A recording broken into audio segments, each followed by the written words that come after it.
جو اللہ کا نافرمان ہوتا ہے، خلاف شریعہ کی خلاف ورزی کرتا ہے، وہ کہلاتا ہے۔ پھر اللہ پاک نے فرمایا کہ اس آیہ مبارکہ میں کہ لا یستوون، ٹھیک ہے، تو اس کا معنی کیا ہے کہ مومن اور فاسق برابر نہیں۔ اس کے بارے میں علامہ قرطبی جو ہیں وہ کہتے ہیں کہ اس آیت میں یہ دلیل دی گئی ہے، استدلال کیا گیا ہے کہ قصاص میں مساوات ہوتی ہیں اور مومن اور کافر میں مساوات نہیں ہوتی، کوئی برابری نہیں ہے۔ اس لیے ہم یہ کہتے ہیں کہ اگر مسلمان کسی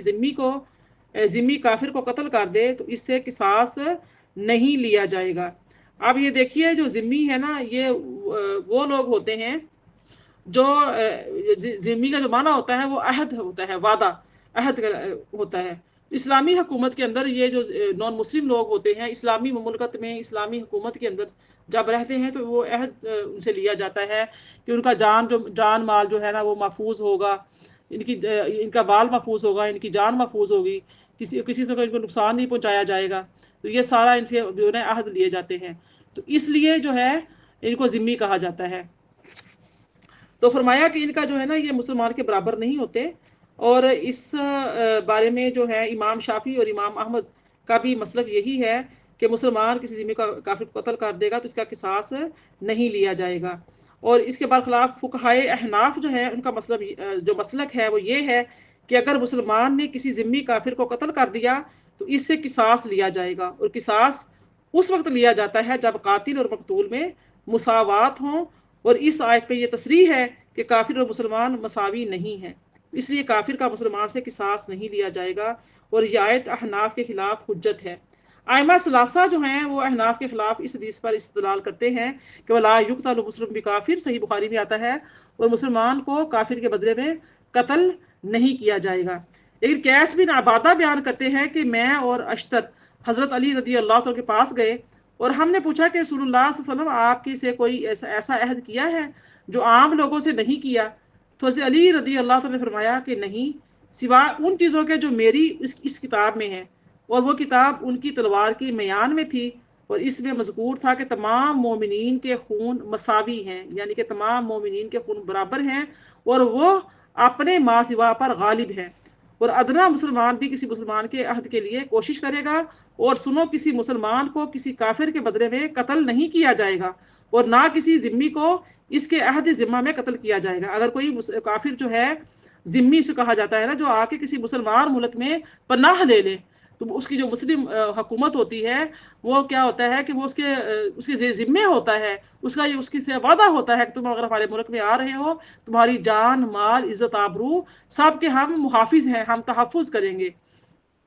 تو لہٰذا ایسے جو ہوتے ہیں کسی ذمی کو بھی یعنی کہ قتل نہیں کیا جائے گا، اور جس نے کوئی جرم کیا تو اس کا وہ ذمہ دار ہے، اور جس نے کسی مجرم کو پناہ دی اس پر اللہ تعالیٰ کی لعنت ہو، اور فرشتوں کی بھی اور تمام لوگوں کی۔ سنن ابو داؤد، سنن نسائی، مسند احمد میں یہ حدیث مبارکہ ہے۔ تو نبی صلی اللہ علیہ وسلم نے ذمی کو قتل کرنے پر سخت اظہار ناراضگی کیا اور وعید فرمائی ہے۔ حضرت ابو بکر رضی اللہ تعالیٰ بیان کرتے ہیں کہ رسول اللہ نے فرمایا کہ جس نے کسی ذمی کو بغیر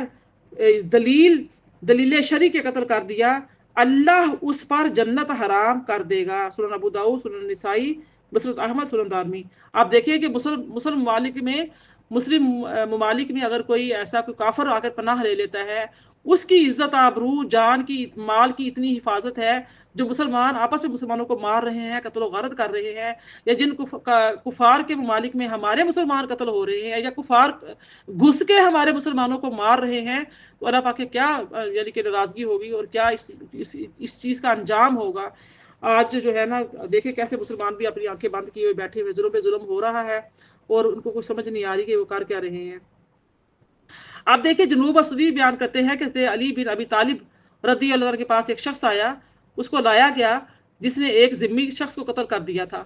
جب اس مسلمان کے خلاف گواہی قائم ہو گئی تو حضرت علی رضی اللہ عنہ نے اس کو قتل کرنے کا حکم دیا۔ پھر اس ذمی مقتول کے بھائی نے آ کر کہا کہ میں نے اس مسلمان قاتل کو معاف کر دیا، یعنی کہ مسلمانوں کے ہاتھوں ایک ذمی جو تھا وہ قتل ہو گیا تھا۔ تو جب حضرت علی رضی اللہ عنہ کو اس کو قتل کرنے کا حکم دیا تو پھر وہ جو مقتول تھا اس کے بھائی نے آ کے معاف کیا۔ تو حضرت علی رضی اللہ تعالیٰ نے فرمایا کہ شاید مسلمانوں نے تم کو ڈرایا اور دھمکایا ہوگا۔ اس کے بھائی نے کہا نہیں، لیکن مجھے خیال آیا کہ اس کو قتل کرنے سے میرا بھائی تو واپس نہیں آئے گا، اور انہوں نے مجھے خون بہا کی پیشکش کی ہے، تو سو میں راضی ہو گیا۔ تو حضرت علی رضی اللہ عنہ نے فرمایا کہ تم اپنے معاملے کو بہتر جانتے ہو، ذمہ شخص کا خون ہمارے خون کی طرح ہے، اور اس کی دیت بھی ہماری دیت کی طرح ہے۔ یہ جو ہے نا، اس کے بعد امام بہقی اور امام شافعی نے اس حدیث پر یہ اعتراض کیا ہے کہ حضرت علی نے خود نبی صلی اللہ علیہ وسلم سے یہ روایت کیا ہے کہ مسلمان کو کافر کے بدلے میں قتل نہیں کیا جائے گا، تو پھر وہ اس کے خلاف کیسے فیصلہ کر سکتے ہیں؟ تو میری پیاری بہنوں، اس کا جواب یہ آتا ہے کہ اس حدیث میں کافر سے مراد کافر حربی ہے، ٹھیک ہے؟ کافر ذمی جو ہوتا ہے نا، وہ ہوتا ہے جو رہتا ہے مسلمان ممالک میں نا، آ کے پناہ لیتا ہے۔ جو مسلم حکومت ہوتی ہے وہ اس کی ذمہ دار ہوتی ہے، لیکن جو حربی ہوتا ہے نا، حربی اور ہے، اس کا معنی جو ہے نا وہ اور ہے۔ حربی ہوتا ہے جو وہ کافر جس کی وہ یعنی کہ اس سے کسی قسم کا معاہدہ نہیں کیا ہوا تھا، حکومتیں یعنی کہ مسلم کنٹری کے جو مسلم ممالک کے جو حکمران ہیں، انہوں نے حربی کے ساتھ کوئی ایسا وعدہ نہیں کیا ہوتا، نہ اس نے کوئی ایسا وعدہ لیا ہوتا ہے، تو اس لیے اس کو حربی کہا جاتا ہے۔ تو یہاں پر جو حضرت علی متضاد تھے، ان کا حربی کے بارے میں یہ بیان تھا یا خیال تھا۔ تو حضرت علی کی مفصل روایت اس طرح سے ہے کہ مسلمان کو کافر کے بدلے میں قتل کیا جائے، اور نہ ذمی کو اس کے عہد ذمہ میں قتل کیا جائے۔ آگے دیکھیے آیت نمبر 19، اور آیت نمبر جو 19 ہے وہ دیکھ لیں۔ فرمایا اللہ اکبر، اما الذین آمنوا وعملوا الصالحات فلہم جنات المأوى نزلا بما كانوا يعملون۔ 20 دیکھیے، واما الذین فسقوا فمأواهم النار كلما ارادوا ان يخرجوا منها اعیدوا فیها وقیل لهم ذوقوا عذاب النار الذی کنتم به تکذبون۔ 19 کا ترجمہ دیکھیے، چنانچہ جو لوگ ایمان لائے اور نیک اعمال کرتے رہے تو ان کے لیے دائمی سکونت کے باغات ہیں، اللہ کی طرف سے ان کی ضیافت اور اکرام میں ان کے اعمال کے بدلے جو وہ کرتے رہے تھے۔ آیت نمبر 20 کا ترجمہ دیکھیے، اور جو لوگ نافرمان ہوئے سو ان کا ٹھکانہ دوزخ ہے، وہ جب بھی اس سے نکل بھاگنے کا ارادہ کریں گے تو اسی میں لوٹا دیے جائیں گے، اور ان سے کہا جائے گا کہ اس آتش دوزخ کا عذاب چکھتے رہو جسے تم جھٹلایا کرتے تھے۔ تو میری پیاری بہنوں، جو پہلی سے 2 آیتیں تھیں ان میں اللہ تعالیٰ نے مومنوں اور کافروں دونوں کے اخروی ٹھکانوں کا ذکر فرمایا تھا۔ مومنوں کو ان کے ایمان اور نیک اعمال کی وجہ سے رہائش کے لیے جنتیں دی جائیں گی، اور جس طرح مہمانوں کی تکریم اور ضیافت کی جاتی ہے ان کی تکریم اور ضیافت کی جائے گی۔ تو عربی میں مہمانی کے لیے جو لفظ آتا ہے نا، وہ نازلہ کا لفظ جو ہے وہ استعمال ہوتا ہے۔ تو یہاں پر بھی وہی لفظ استعمال کیا گیا ہے، کیونکہ کسی معزز شخصیت کے نزول کے فوراً بعد اس کی خاطر تواضع کی جاتی ہے، تو پھر اس کو کھانا وغیرہ کھلایا جاتا ہے اور اس کے دوسرے معاملات طے کیے جاتے ہیں۔ اس وجہ سے عربی جو ہے مہمانی کو نزل کہتے ہیں۔ اور کافر کو، جو کافر ہوتے ہیں، ان کی آیت میں فرمایا اللہ زینا فاسقو، اس سے تعبیر فرمایا ہے۔ تو فسق کا معنی ہے خروج، کیونکہ یہ لوگ ایمان کو چھوڑ کر کفر کی طرف خروج کر چکے تھے، تو اس لیے ان کو فاسق فرمایا۔ ان کا ٹھکانہ دوزخ ہے، جب بھی یہ دوزخ سے نکلنے کا ارادہ کریں گے تو دوزخ کے بلند شعلے ان کو واپس اسی مقام کی طرف دھکیل دیں گے، اور دوزخ کے پہرے دار ان سے کہیں گے کہ اب تم اس کا عذاب کا مزہ چکھو جس کا تم انکار کیا کرتے تھے۔ آیت نمبر 21 دیکھیے، وَلَنُذِيقَنَّهُم مِّنَ الْعَذَابِ الْأَدْنَىٰ دُونَ الْعَذَابِ الْأَكْبَرِ لَعَلَّهُمْ يَرْجِعُونَ۔ اور ہم ان کو یقیناً آخرت کے بڑے عذاب سے پہلے قریب تر دنیاوی عذاب کا مزہ چکھائیں گے تاکہ وہ کفر سے باز آ جائیں۔ یعنی کہ ہم ان کو ضرور چھوٹا عذاب چکھائیں گے۔ چھوٹے اور ادنا عذاب سے مراد دنیا کے مصیبتیں ہیں، دنیا کے مصائب ہیں، بیماریاں ہیں، جن میں بندوں کو اس لیے مبتلا کیا جاتا ہے تاکہ وہ توبہ کر لیں۔ اس بارے میں ابن عباس رضی اللہ تعالیٰ نے فرمایا کہ اس سے مراد حدود اور تعزیرات اور جرائم کی سزائیں ہیں۔ حضرت ابن مسعود رضی اللہ تعالیٰ فرماتے ہیں کہ اس سے مراد غزوہ بدر میں کفار کا قتل کیا جانا ہے۔ مقاتل کہتے ہیں کہ اس سے مراد کفار مکہ پر مکہ نازل ہونے والے 7 سال کے قحط ہے، جس میں انہوں نے مردار تک کھا لیے تھے۔ اور مجاہد کہتے ہیں کہ اس سے مراد عذاب قبر ہے، اور بڑے عذاب سے مراد قیامت کا عذاب ہے اور دوزخ کا عذاب ہے۔ اللہ پاک ہر طرح کے عذاب سے محفوظ فرمائے۔ اور یہ جو اللہ پاک نے فرمایا کہ تاکہ وہ رجوع کر لیں، لوٹ آئیں، پلٹ آئیں، توبہ کر لیں، استغفار کر لیں، تو اگر اس کا جو تعلق ہے عذاب ادنا سے ہو تو اس کا معنی ہے تاکہ وہ دنیا میں کفر اور معصیت سے رجوع کریں، اور اگر اس کا تعلق عذاب اکبر سے ہے تو اس کا معنی یہ آتا ہے تاکہ وہ آخرت میں پھر دنیا کی طرف لوٹ جانے کی تمنا کریں۔